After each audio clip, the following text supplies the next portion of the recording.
Let's start with some juicy. I had a pretty long dry spell. Oh my god, I can't even say this on YouTube. Guys, oh. How old were you when you lost your V card? Wait, when was my first kiss? Hello guys, and welcome back to my channel. It's your gal, Amelia, also known as Amelia_fit, and I do fitness, fashion, beauty, lifestyle content. Woo! I'm getting better at that every time.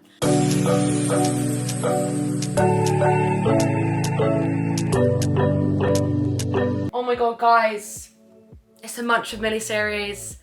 It's a Munch with Millie episode. I have missed this series. Oh, Noah has also missed this series. This is your first cameo in the Munch with Millie series. Do you feel honoured? Do you feel honoured? Oh my god, guys. Okay, so today we've got pasta, like tomato arrabbiata pasta with prawns, olives, aubergine, broccoli, and a bit of cheddar cheese on it. I didn't have any dairy-free cheese, so I've actually used normal cheese, which we're gonna see how that goes. We're gonna do a Q&A. I'm gonna answer questions from you guys. Some I've been avoiding, so we're gonna see how this goes. And we're just gonna get cozy, so grab your cup of tea, grab your coffee, grab your food, grab your snack, and let's dive in. Let's start with something. Oh! Let's start with some juicy. Sorry, I might have scared you there, Noah. How do you have confidence with sex and your body? God, we're going straight into it, aren't we? For anyone who's new here, I hadn't eaten disorder for 8 years. Sorry, I'm literally what do you call it? A broken record at this point. I hadn't eaten disorder for 8 years. So my sex drive, like when you have an eating disorder, when you're restricting yourself from nutrients and food and your body's in like starvation mode, your sex drive goes. Like it doesn't prioritize your sex drive. Like your body doesn't have the energy for that, so it won't even give you the sex drive. So I honestly didn't have a sex drive for 8 years, and that's kind of crazy. I had a pretty long dry spell, and during uni, like, oh my god, I can't even say this on YouTube. I'd have sex during uni, but I just wasn't feeling it. Like I'd never really be like feeling it, you know? Where I was going with that was I'd never feel confident. Like the whole reason why I had eating disorder was because I was not confident in myself. So I thought, yeah, let's lose weight and be the skinniest version of myself to get confident. But that would just not happen. Like it wasn't helping anything.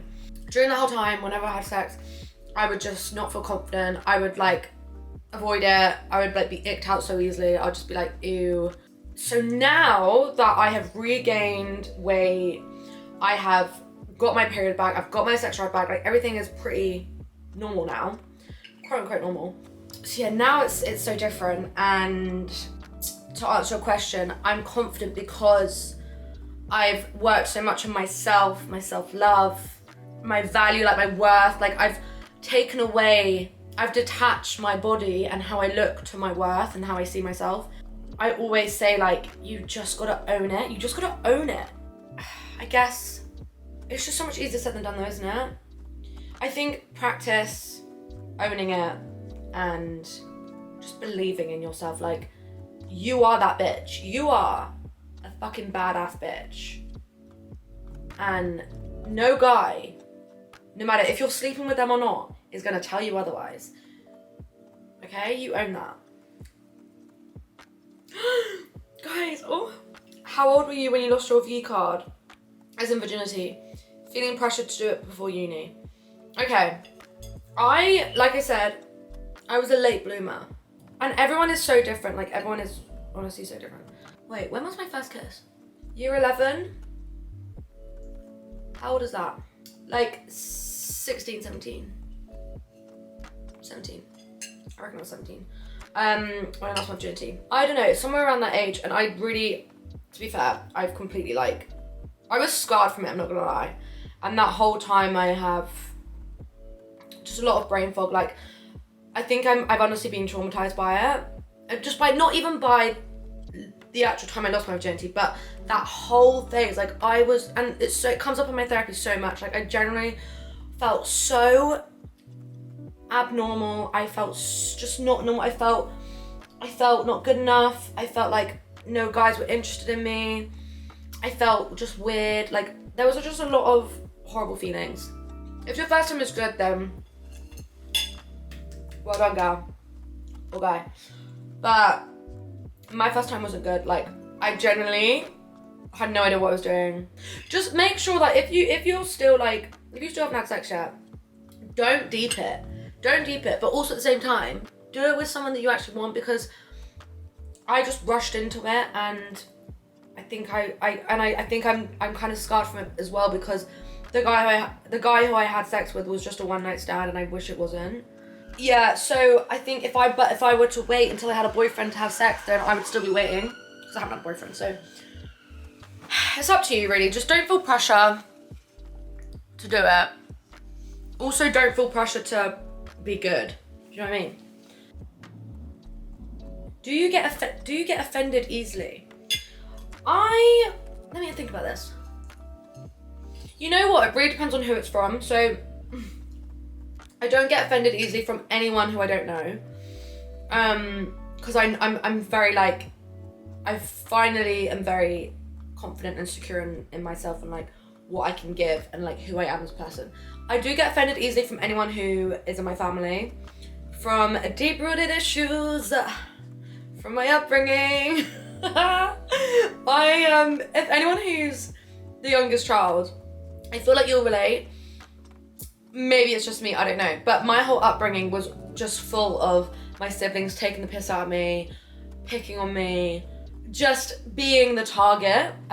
So because of like that deep sort of rooted insecurity and trauma, I still get offended really easily from anyone in my family if they say anything. Like,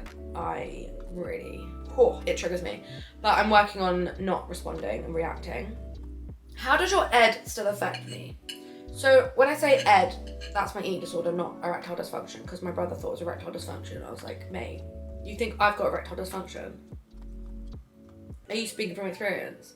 I think with recovery, like, I don't think I'll be 100% recovered. I mean, hopefully one day, but there are still times where I'm triggered. Like, if I see like when I'm on holiday, wait, I want to just take this mouthful because it's staring at me in the face.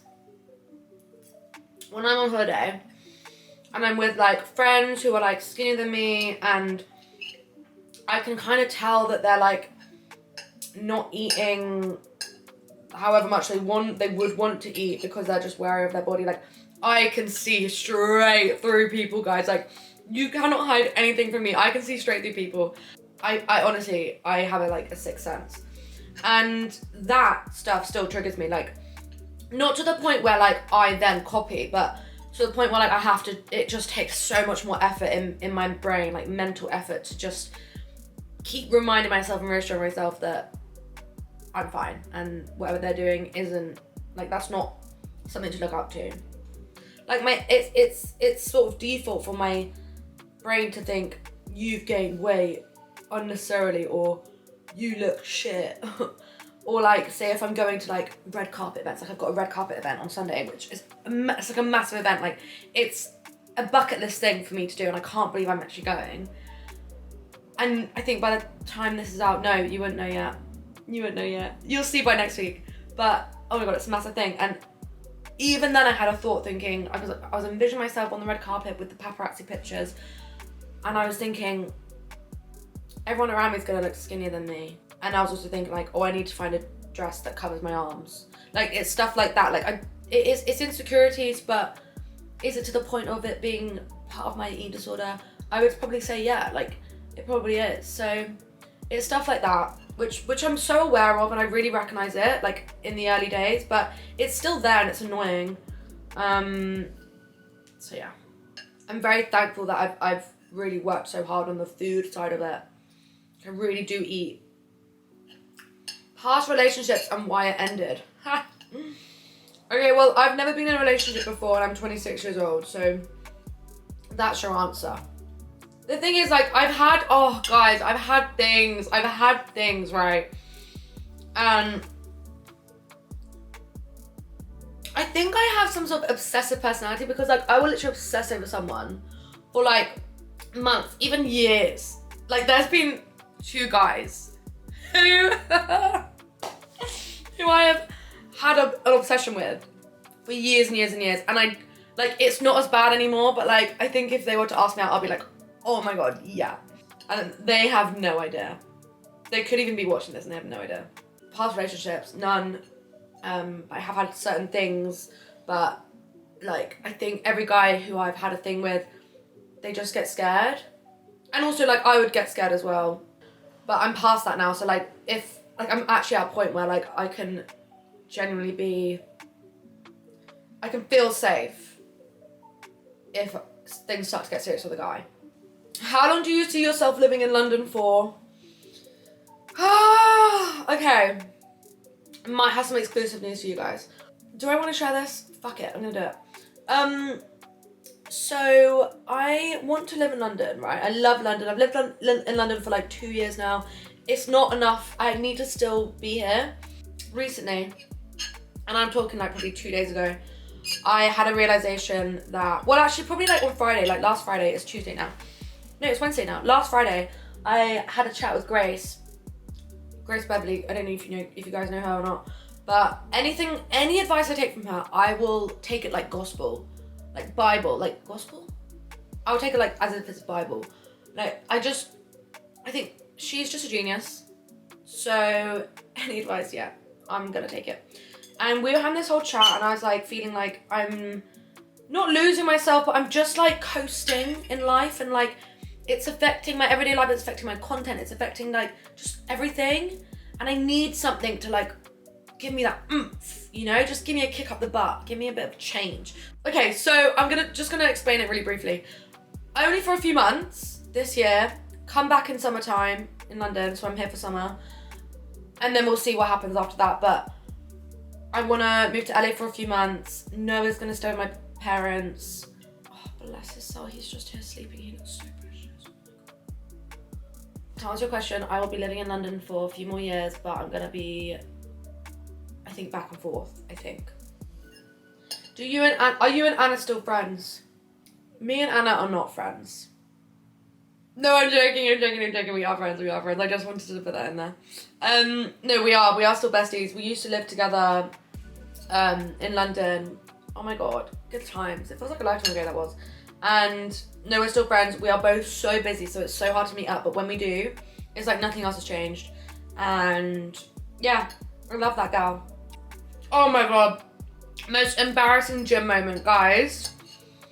If any of you saw some of my stories like ages ago, it was the most traumatic thing ever. So this was when like Noah was still like a puppy. Like, he was chewing everything, right?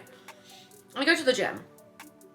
I wear my cute outfit, I feel cute, I walk in, I think I'm in like 3 exercises in, I go to the toilet, I then notice my whole crotch on my shorts was chewed up.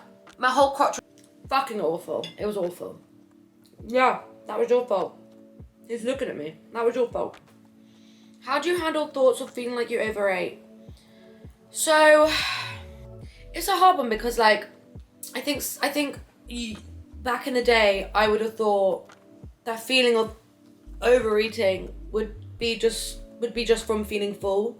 And so I would have immediately thought that I've overeaten because I feel full. But that is like obviously so fucked and it's warped and like that's not true. I don't know. Even being around an environment where other girls don't eat,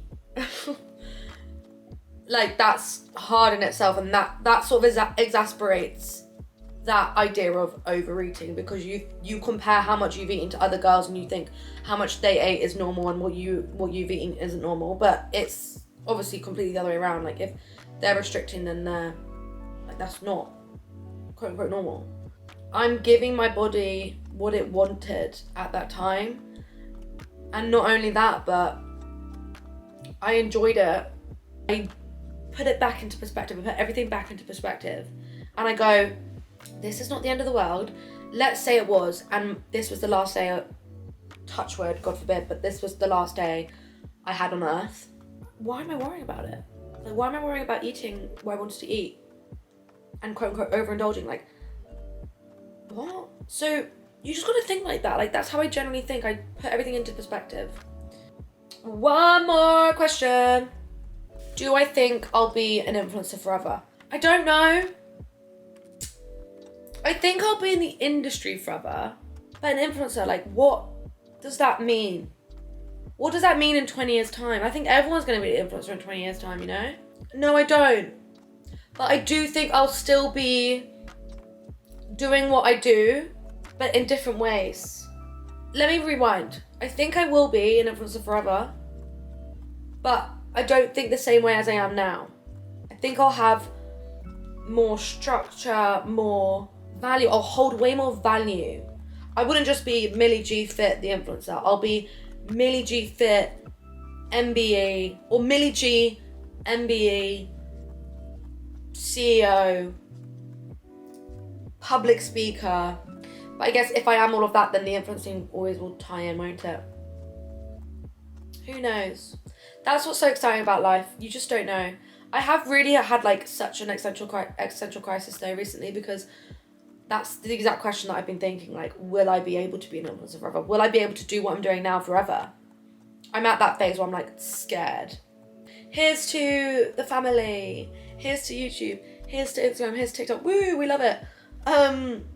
Thank you guys though, honestly, for following me and being such a supporter and being part of this community, because it gives me such purpose in life. I feel like without this, I would generally feel like nothing. So love you guys so much for that.